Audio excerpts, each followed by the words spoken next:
Hello, historians. It's Mrs. Hopwell here for the final history workout waffle. Well done to those of you who have managed to persevere and have managed to watch all of my ramblings over the last couple of weeks. This week, we're looking at carrots and why carrots are the most democratic vegetable you can possibly ever eat. And hopefully some of you will have learnt some various things about that. I'm quite excited. So here's some things I put together for you to enjoy and learn from, and I'll see you at the other side. Bye! So how did carrots come to be the most democratic vegetable in the world? So Charles I, he marries Henrietta Maria. Henrietta Maria is a French Catholic princess.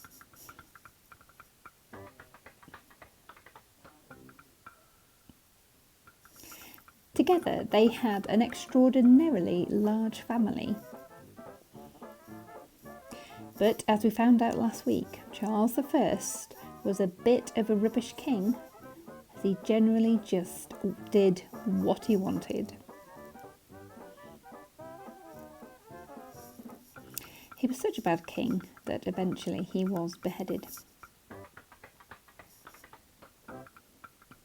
And then his son, Charles II, became king when he returned home in 1660. This was called the Restoration. Charles II married Catherine of Braganza. Sadly, Catherine couldn't have any children. So the throne passed to Charles's brother James when Charles II died. James became James II.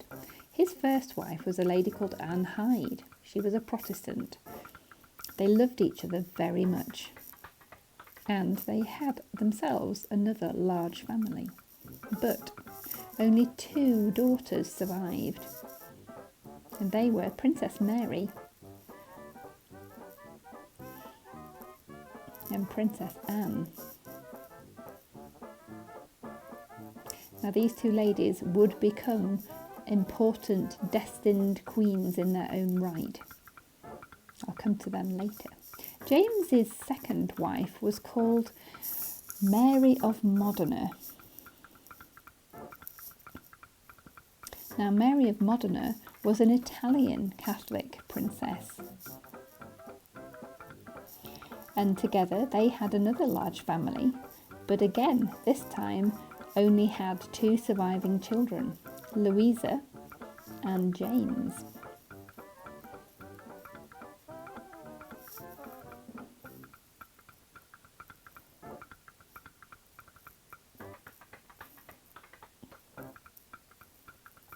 Now, because only boys could inherit the throne, the birth of James in June 1688 caused a massive stir and a problem.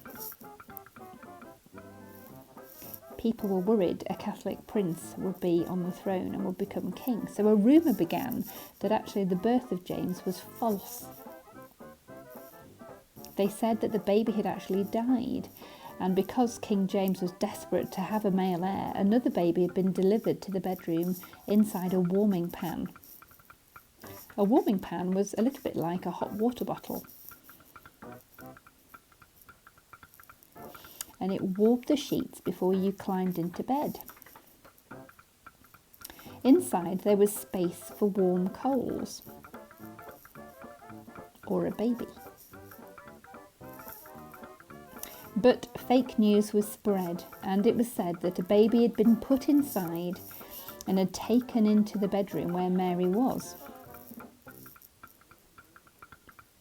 Now, this was false rumouring, but people believed it, partly because they wanted to. In fact, it became so popular a story that maps were drawn up, and here you've got a map showing the route that the person took carrying the warming pan with the baby inside it. So pressure was growing, outrage was growing, where people were believing that a Catholic imposter prince had been born and had survived. So James in the end had to flee to France with his family. On the way, he lost the Privy Seal in the Thames, and here he is being greeted by the King of France, Louis XIV. Meanwhile, this man, who was called Henry Sidney, had been in secret negotiations with somebody called Prince William, who lived in Holland. Now, his official title was William, the Prince of Orange, and he was married to this lady, Princess Mary, who, if you remember, was the daughter of the first marriage of James II. So William and Mary were invited by 7 nobles to come back over to England and take the throne of Britain. And in 1688, they did exactly that. Everybody was delighted in the country that they finally had some Protestant kings and queens on the throne, but they don't look very happy here, do they? And that's because at their coronation, the king and queen were asked to sign something called the Bill of Rights. The first part of the act prevented any Catholic ever becoming a king or queen of England and Scotland. The reason why people were so scared that the Catholics might take control was because they thought that if the king happened to be a Catholic monarch, then actually the Pope would have control over the country rather than Parliament. And for the first time in British history, Parliament now had more control than the King or Queen. And the Bill of Rights was such a progressive document that actually other countries started to copy this idea. Here is the American Constitution. It was signed in 1790 and it's based on the Bill of Rights. It was only in 2015 when the Bill of Rights Act was altered by the government to say that a monarch would be allowed to marry whomever they wished if their prospective partner happened to be a Catholic. Then that was okay. But a monarch themselves cannot be a Catholic, still to this day. And so now we have a political democratic constitution in this country where we can have a monarch and Parliament working together. But why carrots? Well, to celebrate the coronation of William and Mary, orange carrots were grown and served at the banquet. They were grown because William's title was known as William of Orange. But what did that mean? Was he orange? Bizarrely, Orange is a city in the south of France. Here it is. It was founded by the Romans, and they called it Oratio. The local people couldn't call it that, they called it Oratio. And the climate around Oratio was very suitable for growing citrus fruits like these. Arab traders had brought them over from their lands. Originally they'd called them narangas.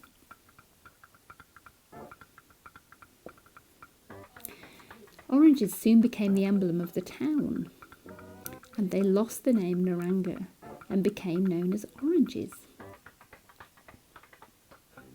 Now the province of Orange was not part of the French kingdom, and it was separate, so the ruler of the region of Orange became known as the Prince of Orange.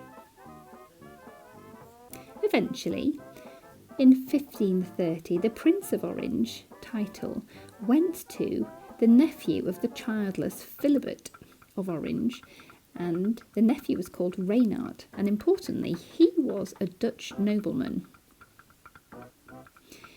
He in turn passed the title to his cousin, who was called William the Silent in 1544. William the Silent was responsible for leading a campaign of independence against the Habsburgs, who were Spanish trying to control Holland. And ultimately, his grandson got the title of the Prince of Orange. And his grandson was William of Orange, who then married the Princess Mary. And to celebrate this new royal style, in 1688, a banquet was served at their coronation, but instead of serving carrots that looked like these, it was felt that orange carrots would be a better choice for the occasion. And soon everybody wanted to grow orange carrots to show their support of this newfound country. And that is why we have orange carrots today. And that is why carrots are the most democratic vegetable in the whole world. So, what have you learnt, historians? Well, we started off looking at the reign of King John and how it came to be that Magna Carta was signed. This was an impressive document that tried to stop the king from having too much power. Do you remember this man? This was Robert the Bruce, who challenged the English king, Edward II, and won. And then he went on to found the Stuart dynasty. This man was Henry VIII. He came to the throne after a period of massive upheaval and instability in England called the War of the Roses. He was responsible for something called the Reformation, where we broke away from the Church of Rome and no longer were a Catholic country. This lady is his daughter. She was Elizabeth I, and she died not having any heirs. So the throne passed to this lady's son. This is Queen Mary, Mary Queen of Scots, who came to the throne of Scotland. Her son was called James, who became King James I of England and James VI of Scotland. And his son was called Charles I, who wasn't very good at keeping promises. And his son was called Charles II, who came back to the throne with the Restoration. Now his brother James then became king, but made some serious life choices which didn't work out very well for him. And then we had William and Mary, who arrived and signed the Bill of Rights, and ultimately began the democratic constitution in this country. Monarch and Parliament working together. After the reign of William and Mary, the throne passed to her sister, who was Queen Anne. And Queen Anne was on the throne when the Act of Union was signed in 1707. For the first time in British history, England and Scotland were finally politically united. And the Union Jack that had been designed by James I was finally adopted as the nation's flag. Now, democracy is an ongoing process. In fact, it wasn't until 1918 that women over the age of 30 were allowed to vote. And it wasn't until 1928 that all women were allowed to vote. So, historians, that was the end of that particular little bit of history, finishing in 1928 with the vote to allow all women to vote. That was nearly 100 years ago, and obviously democracy is an ongoing process and will continue to evolve and change over the years to come. It's a very interesting time to be alive and to be aware of democracy, and I think the whole path towards where we are now in this country has been a fascinating one, stretching all those centuries ago to now. I hope you have enjoyed these slightly wandering discussions or talks of history that I've done over the last few weeks.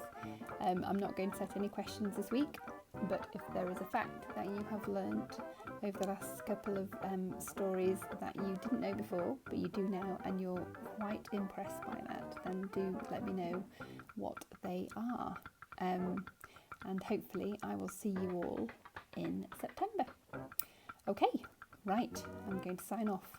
Happy holidays, happy historians, happy searching, happy research. Do lots of things if you have been inspired by this, because history is very important and there's many things that you can learn from it. Okay, I'm going to stop babbling. I'll see you all later. Bye.